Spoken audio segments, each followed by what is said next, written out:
আসসালামু আলাইকুম, welcome to my channel. যে যেখানে আছেন সবাইকে স্বাগতম জানিয়ে আমার নতুন ভিডিও আরেকটা শুরু করতেছি।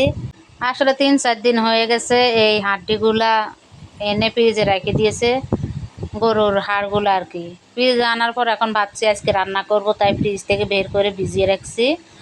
রাখার পর এখন কিছু মশলার দরকার, মশলা করে নিচ্ছি। আদা, রসুন, পেঁয়াজ, কাঠবাদাম সব দিয়ে একসাথে একটু ব্লেন্ড করে নিলাম। নেওয়ার পরে যে প্রেশার কুকারের মধ্যে আমি হাড়গুলা ধুই ধাই সুন্দর করে পরিষ্কার করে দিয়ে দিছি প্রেশার কুকারে। দিয়ে এখন এখানে যে আমি আগে আদা রসুন বাটা ছিল আগের কিছু, ওইটুকু দিয়ে দিয়েছি। আর অনেকগুলো পেঁয়াজ দিয়েছি, কাঁচামরিচ দিয়েছি। দিয়ে এরপরে যে ব্লেন্ড করে রাখছি যে মশলাগুলা, এই মশলাগুলো দিয়ে দিছি। দিয়ে এখন স্বাদ মতন নুন দিলাম, আর দিলাম হলুদ 1 চামচ, আর মরিচ 1 চামচের মতন আর কি, মানে 1 চামচের মতন একটু বেশি দিয়েছি। আর দিলাম গরম মশলার গুঁড়া, দিয়ে আবার আস্ত গরম মশলা দিয়ে দিছি কিছু। আস্ত গরম মশলা দেওয়ার পরে তারপর আমি কি করব, এগুলাকে একটু এখন নাড়াচাড়া করে নিব।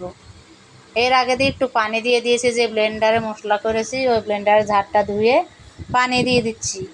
আসলে পরিমাণ মতন একবারে পানি দিয়ে দিচ্ছি।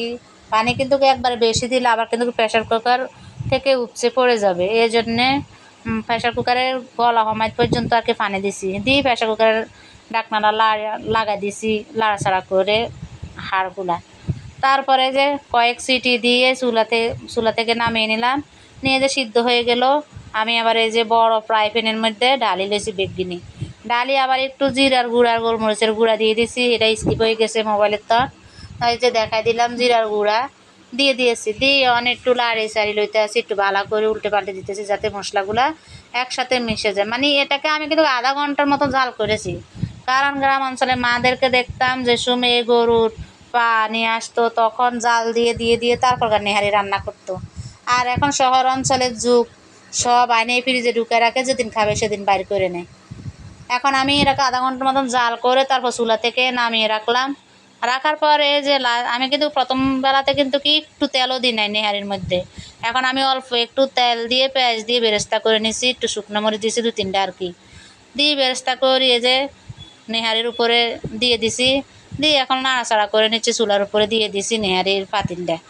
দিয়ে এখন নাড়াচাড়া করে একটু ঢাকনাকান দিয়ে দিব, যাতে যে পেঁয়াজ বেরেস্তার আর শুকনো মরিচের যে একটা ফ্লেভার আছে, এই ফ্লেভারটা যাতে পুরা নেহারির মধ্যে ছড়ায় যায়। ঢাকনাটা দিয়ে কতক্ষণ জাল করলাম, আমার নেহারি প্রায় হয়ে গেছে। এখন আমি জাল করে চুলা থেকে নামিয়ে নিচ্ছি। দেখুন আমার নেহারি হয়ে গেছে, এ হচ্ছে আমার ফাইনাল লুক নেহারির। এখন দেখুন একটা থালের মধ্যে আমি অলরেডি আমার জামের জন্য একটা লইছি, দিয়ে দিয়েছি, খাই নিয়েছে। আসলে নেহারিগুলা কিন্তু কি মেলামানের প্লেটে লইলে মেলামানের প্লেট কিন্তু কি বাড়ি মারতে মারতে ফুটা করে ফেলে, তাই স্টিলের থালের মধ্যে দিছি, যাতে নেহারির ভিতরে যে মজকগুলো আছে ওইগুলা বাইর করে খাইতে পারে, ওই জন্য স্টিলের থালের মধ্যে দিছি। কেমন লাগলো আমার নেহারি রান্নাটা? যদি ভালো লেগে থাকে অবশ্যই লাইক কমেন্ট শেয়ার করেন। আজকের ভিডিও পর্যন্ত, ব্যাকে ভালো থাকেন, সুস্থ থাকেন, আল্লাহ হাফেজ।